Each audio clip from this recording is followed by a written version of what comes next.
everybody out there on YouTube land. This is so weird. Yes, in case you might not be able to tell, I am actually directly streaming from my iPhone. I've actually found software that allows me to do it. It is so weird.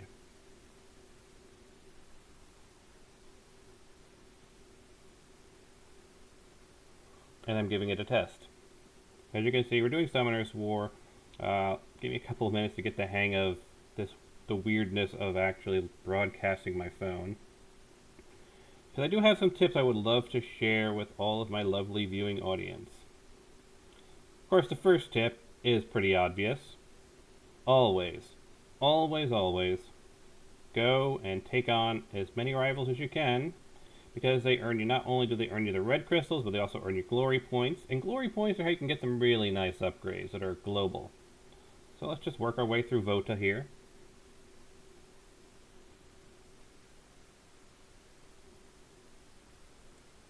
Ah, there, now capturing the audio.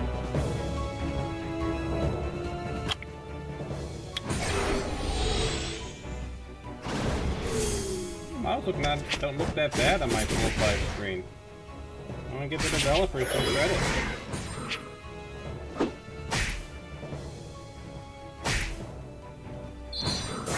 Hit effects are a little disappointing.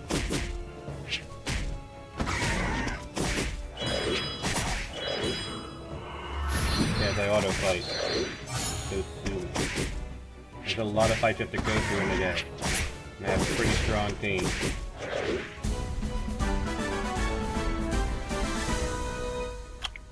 And yes, I do the auto-fights without... I do these fights in the arena without gaining experience points. I use experience points everywhere else.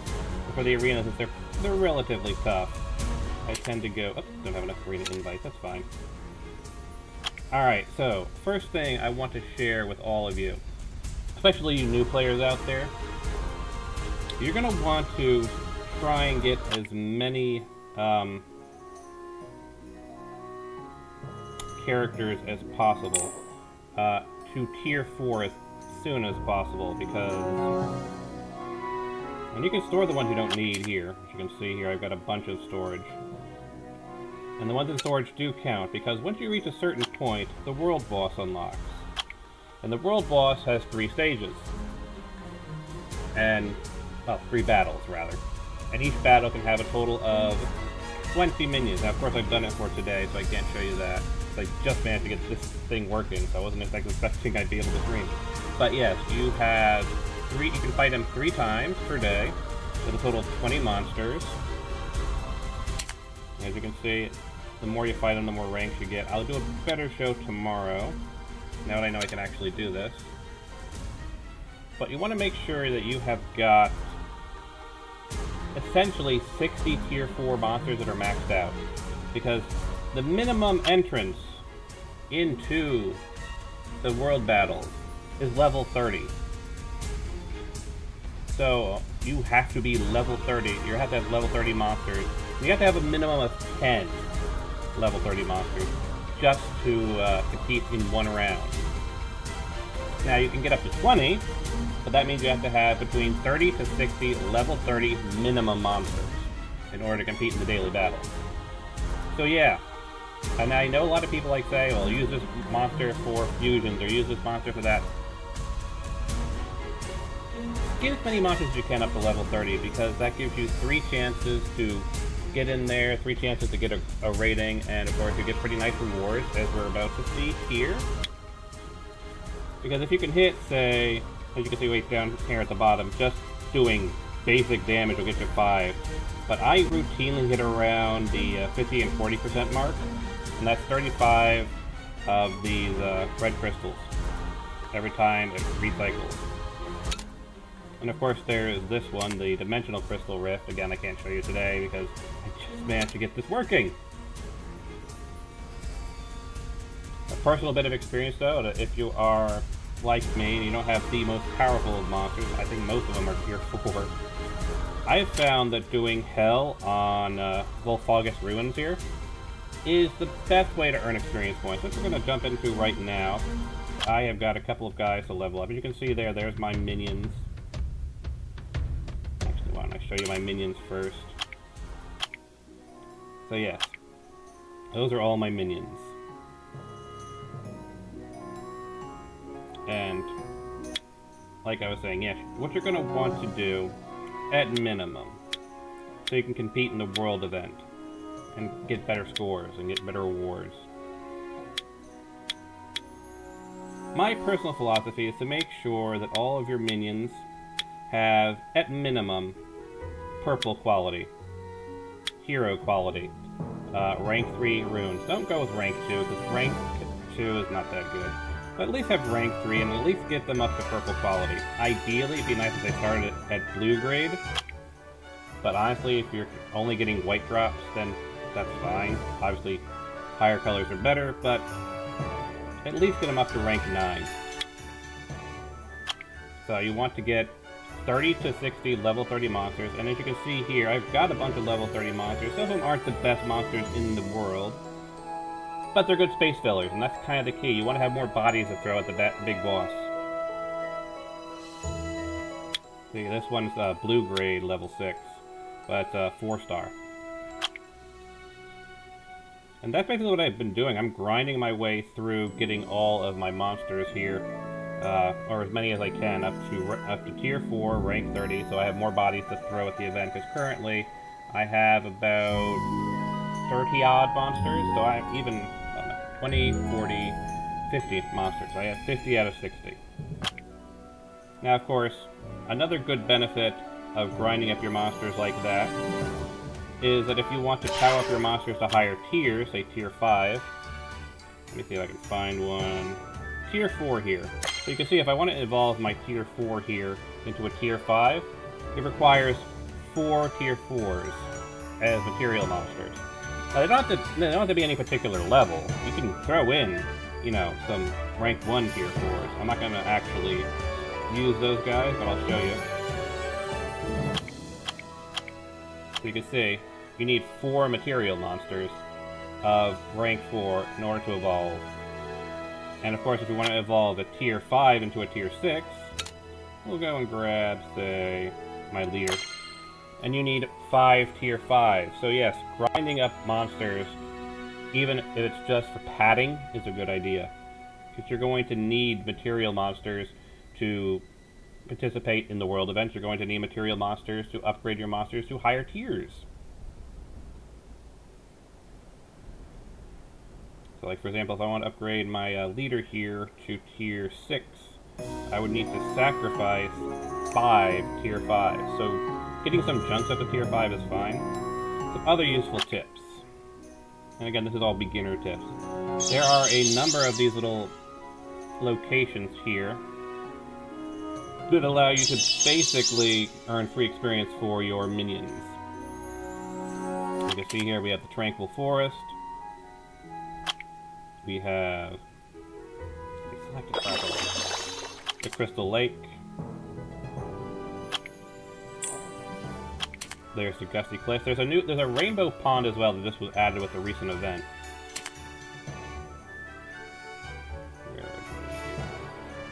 There it is. The Train Your Monsters event, which is currently going on right now.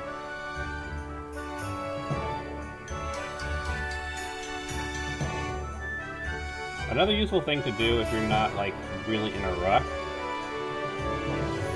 is just to sort of grind your enemies up to, because they do periodically do these training events. So one good thing to do would be, instead of just focusing on one particular monster and grinding them up to level 30, grind them up to 29. And get a bunch up to 29 and close to 30. Like maybe 29 and a half. And that way when the training events hit, you can get a bunch of training points. Alright. Because the training event's going on right now, I'm obviously trying to grind towards getting 30 on all of my guys.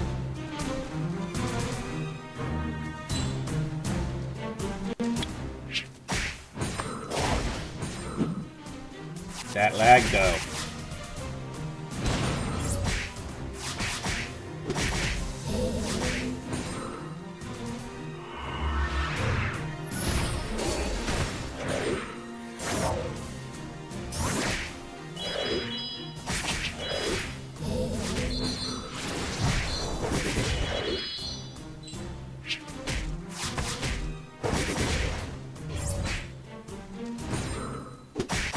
Now, for any of you who are actually curious on how to pull this off yourself, you're going to want to pick up a program called AirConnect.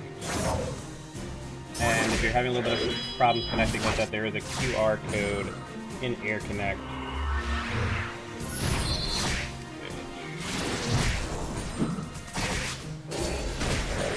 Will allow you to connect it through your phone. It's a pretty good app. I'm using the 7-day free trial. Probably won't be able to do anything with it afterwards. I don't have AirConnect.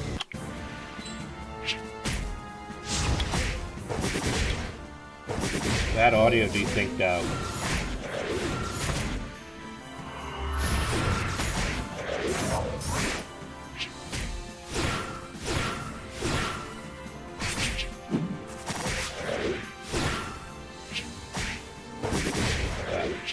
I'll show you why I run this thing on hell, as opposed to other ones that I could presumably complete. We'll see in a second, once we defeat this boss.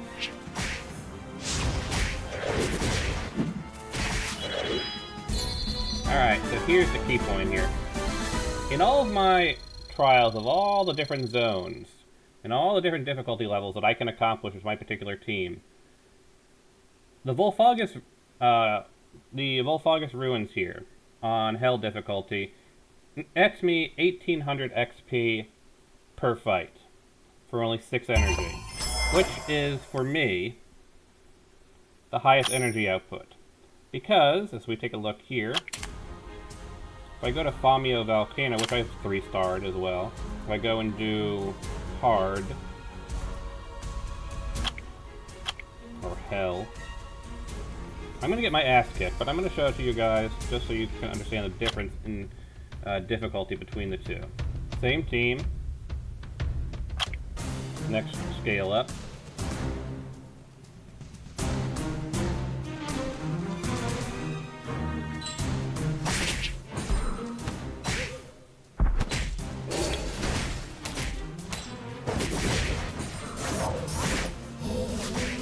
For those who don't know, if you're actually doing auto battle, if you click on a particular enemy, you have a little red ring, that means it's focused fire on that one enemy. Because normally auto battles will target whoever the hell they want to target. But if you put the red ring on them, they'll focus fire on that one guy until he's dead. So even though it's an auto battle, I am choosing my opponent.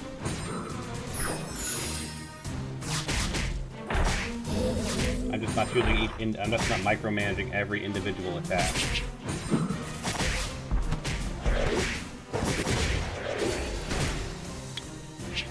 Other attacker, tanks I'm not too worried about.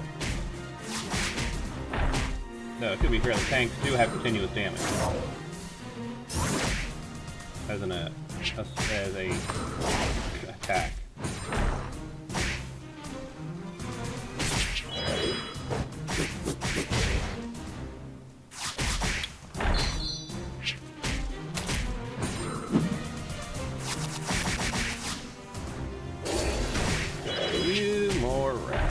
Adjust the desktop audio down a tad bit, so it's not potentially overpowering my own voice. There we go, a little bit better. Maybe tear it down a tiny bit more. That should be a bit better. See, well, my team might, no, they're wrecking my shit. They're wrecking my shit. Half my team's already dead. I don't know, maybe you guys can pull this off, but I still don't think it's worthwhile. The experience isn't really all that good. At least last time I ran through it on Hell difficulty.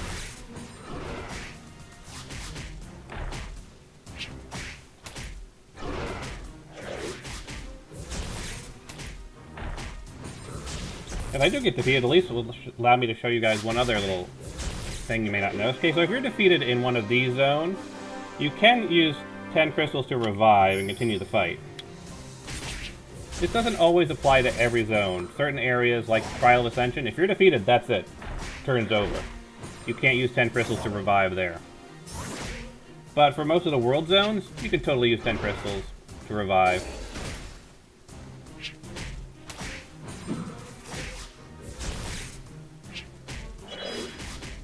Yeah, let's focus on one of the tanks, since there was one relatively weak.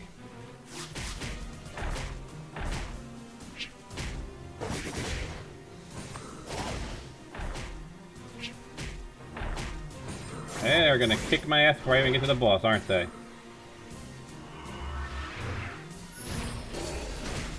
Let's take out the other tank.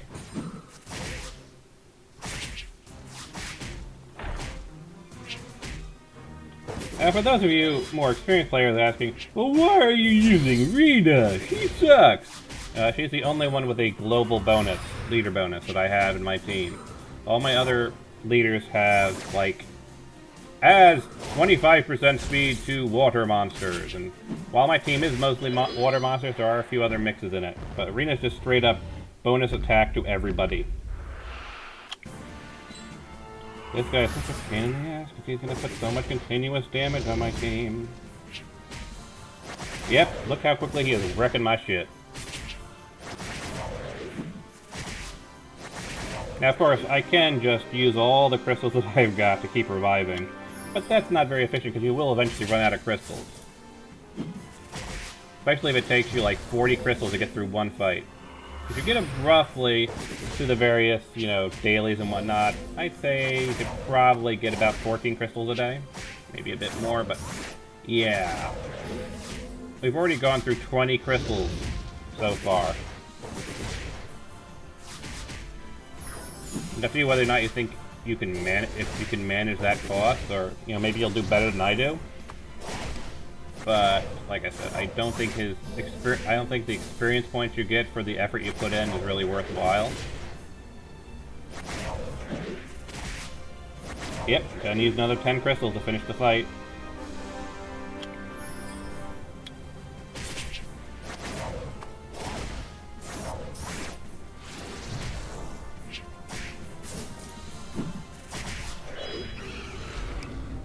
Get the death animation.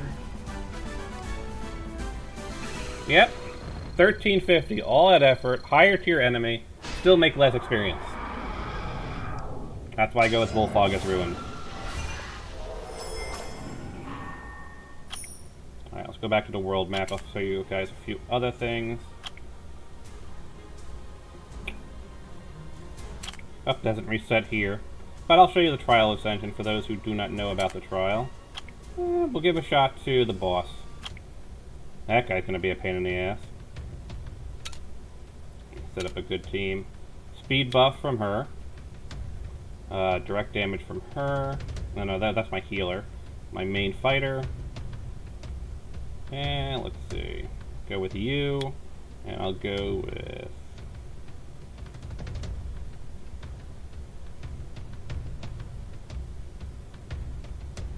Why not?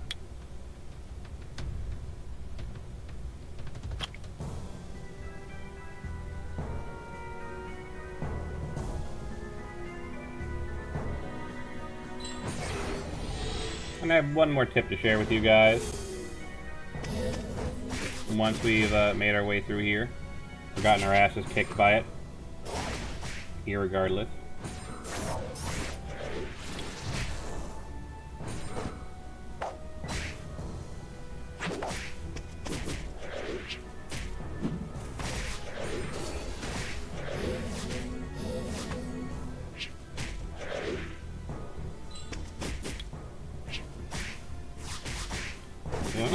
I'm not sure if she's a Jester, and you really want to take out Jesters because they have a bomb attack, and bombs are nasty because they explode after a number of turns and do a ton of damage.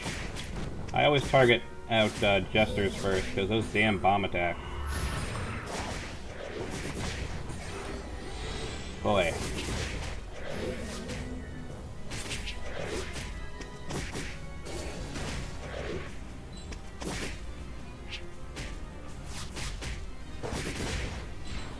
Maybe I can take him out today. My team might be strong enough. Maybe. But he's got two healers on either side, so I'm going to focus fire on the boss.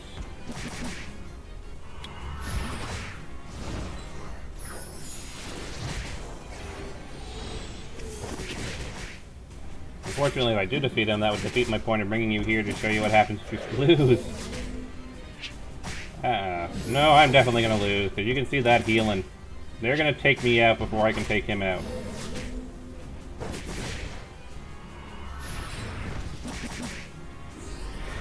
Yeah, I'm already down to like a quarter of my team.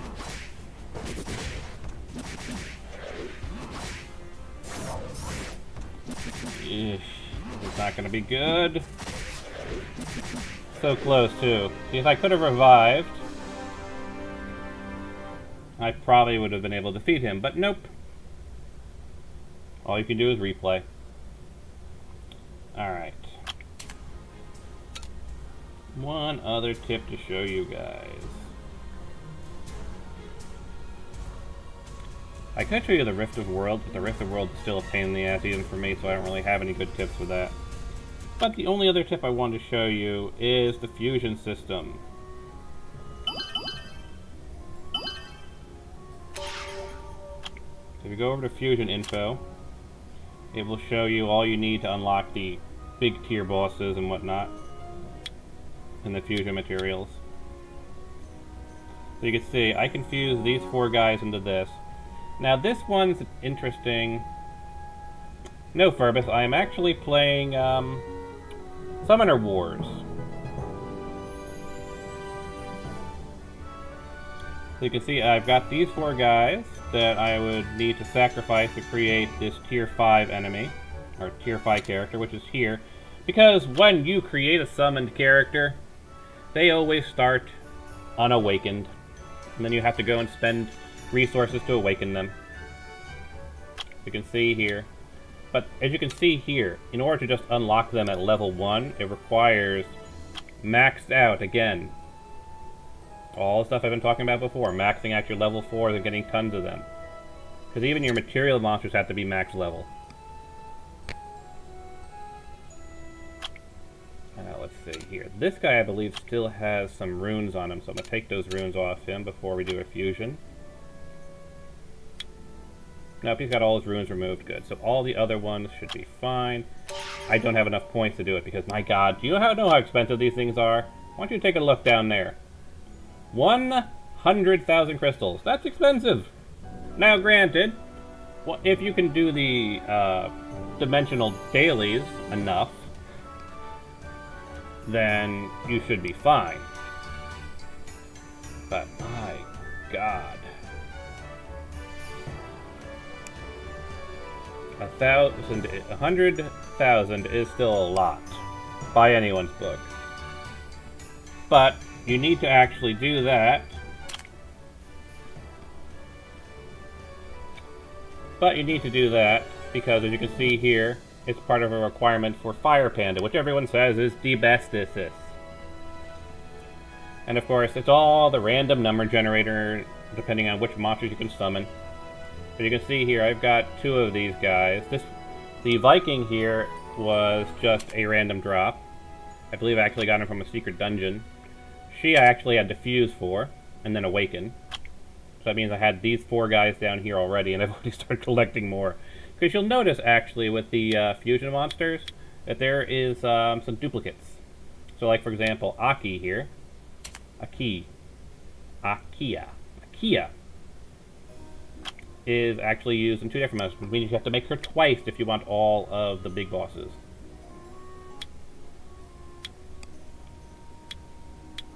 Generally, what you will find with all of these big bosses is there's going to be 1 that's just a random drop, and then 3 that are a fusion.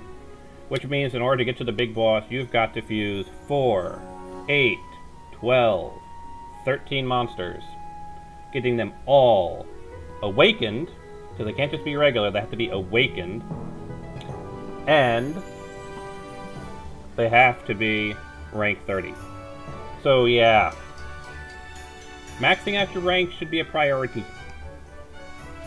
Anyway, as you can see here, this guy who I'm currently leveling up, I couldn't even use this guy as a summon, as a material if I wanted to. Argon. Look at that again. I need Argon for the blue chick.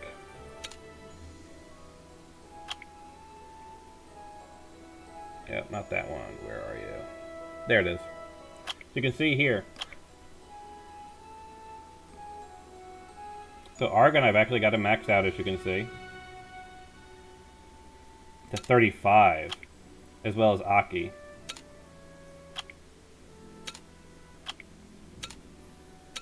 Now, how hard is that going to be to ask? Let's see. When you get Argon and Aki and all those, he starts off as tier 4. So he starts off as tier 4 unawakened, which means that not only am I going to have to get him up to level 30 and awaken him, but then that means I then have to sacrifice 4 level 4 monsters to turn him into a level 5 monster, then get that one back up to level 35. So yeah, fusions are a bit tricky. So again, big bonus of making sure you get as many monsters as you can. Now, of course, these training rooms make that a little bit easier because you can just put a bunch of monsters in here and have them grind up levels off camera. They get free experience, and there's 3 of them. Again, there's a 4th one that recently unlocked. Now, last bit of information. If we go over to the shop. So there's my glory points down the corner. If we look over in the glory shop, there's all your standard, like, consumables. But over here, we have all the various buildings and the various upgrades you can do to them. Now, these are key. And a good reason why you want to grind through all of your rivals. Not only just for the red crystals, but also for the glory points. And take out as many of the live opponents as you have the skills to pull off. It's for all of these buildings. Because what I didn't understand for the longest time when I would read stuff like... Where is it? Water Sanctuary. Because remember, glory rewards are gotten from PvP. The blue crystal of the white mountain that grows only an inch every 100 years lies in this sanctuary. It has the power to significantly affect any nearby water monsters. What this basically means is it's a straight up boost to all your water monsters' attack by 3% in this case. And it's not PvP limited. Yes, PvE gets a benefit from this. This is just a straight up buff to your monsters. So yeah, you want to spend your glory points to get those buildings. Because you can have boosts to fire monsters, all of your fire monsters. You can boost all your wind monsters if you're a wind person. You can boost all of your light monsters' attack. All of your dark monsters' attack. This is just straight up attack in general. This one is HP in general. This one is speed in general. Speed's always nice because that means you get to attack more often. And of course the Arcane Tower we all know is just PvP. And this is crit damage.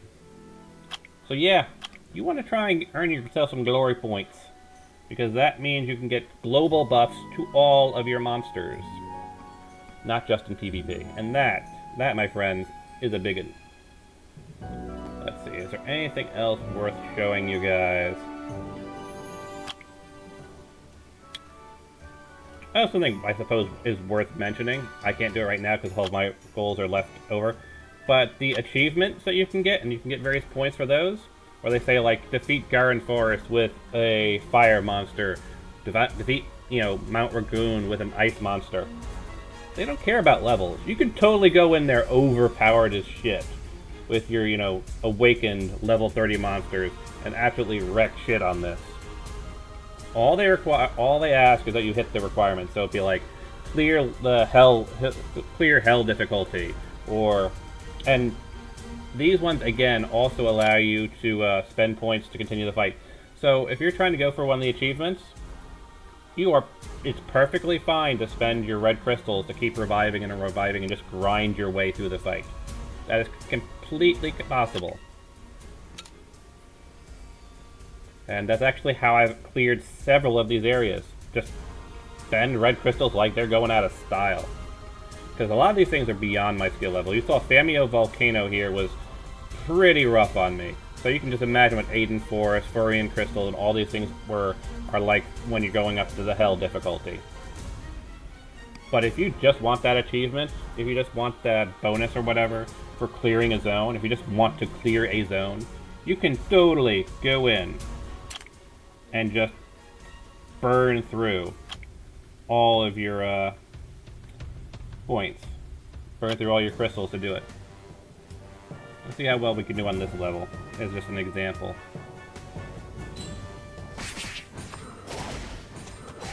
I am not a fan of lizards, because I think the lizards have a regen ability. I might be thinking of the werewolves. I think the werewolves have a regen ability. But they hit hard! As to be expected on Hell difficulty.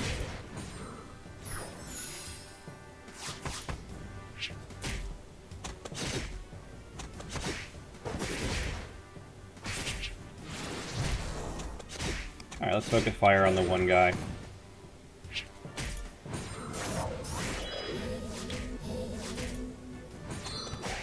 I might not even make it past the first fight without having to spend crystals.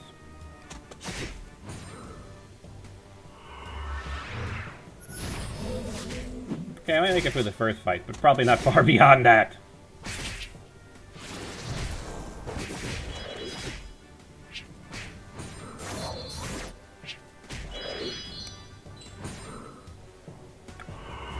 Ooh. Heal and a shield buff. Nice.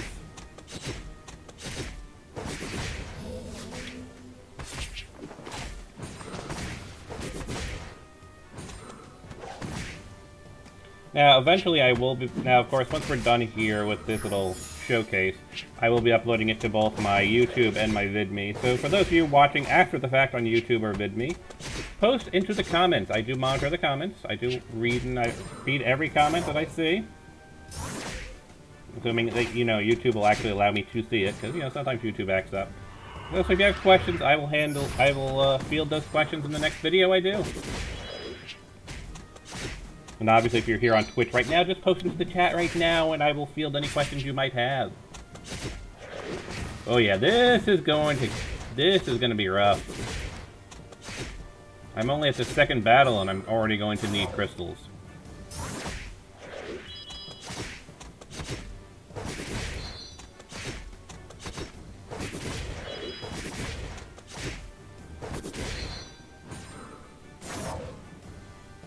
This is going to be brutal.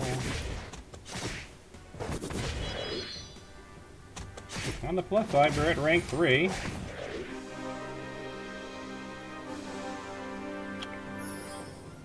least you guys get to see how spending crystals works, which I suppose is a useful tool. I try to provide useful information after all. You also get to see how the experience points compares. Because like I'm telling you, the ruins, best experience for your time investment. Even though this is several grades higher than that, you would think that the experience points would be commensurate with it. It's not. As you saw not that long ago when we did the volcano, even though it was the next level up, the same hell difficulty and at the same boss, it was about 500 points less in terms of experience. And it was significantly harder, requiring the expenditure of more red crystals. So yeah, that's why I tend to stick to the ruins for my experience point grinding. Just not worthwhile. Now, of course, this isn't the boss fight at hell difficulty for this place. We'll take a look at what the we'll see. I suspect that it's not going to be even close to the same experience points.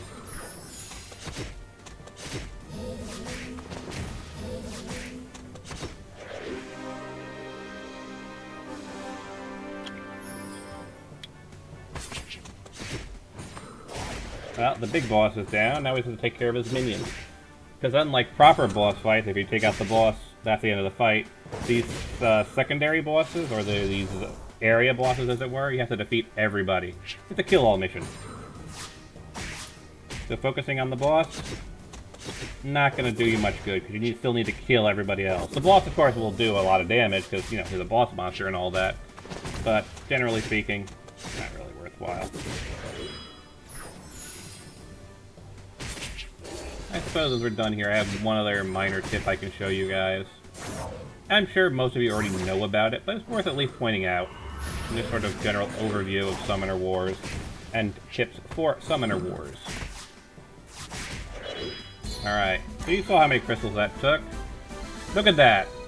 1488 experience points. Yes, it's more than the other one was at 1300. Still less than what the ruins were at 1800. Don't need that. I guess the next one worth showing off to you guys is, where is it? The Carius Dungeon, because this is where we get a bunch of useful stuff here. So of course, today is Fire Day. This is where you can get fire crystals and whatnot. But if you're also looking for particular runes, well, the best way to figure out where you can get particular runes is just to go to the monsters themselves. Let's say, I don't know, I'm just going to pick a random monster. And say I want to get the accuracy rune, the accuracy set. Click the little question mark, it'll tell you where you can find it. This one says it's only available via rune crafting. So you can't really find that anywhere, as you can see. But, let's see. Try Rage. Critical damage 40%. If we want Rage, it's available at the Necropolis, which means you have to fight the Necropolis and get a random drop there, and it could be any number of levels or grades there. Awakening there. Just give you a quick overview of Awakening. Typically, you only want to awaken monsters if they're required to be awakened for the fusions, or if you're going to be with them for a while. Typically, my advice would be is that even if you're going to sacrifice the monster later on, if they're going to be someone you're going to have to, like, if they're a rank 4 monster, basically, I would probably awaken them, because a rank 4 is going to go to level 30. It's going to take you a while to get to level 30. You don't have to give them the best runes if you're going to be sacrificing them later, because you're going to pull the runes off them. But it's a good idea to put runes on them anyway, because it's just a general idea not to have, you know, unleveled runes. If you throw the runes onto a monster, it's a lot easier to track what level they're at, and then with us power them up. Let's see, is there anything else I can really show you guys that might be useful? I think that's about it. So I'm hoping you guys learned some interesting stuff from that, and I will see you all in the future. Oh, and I'll be right back with a different game in a couple minutes, so hold on.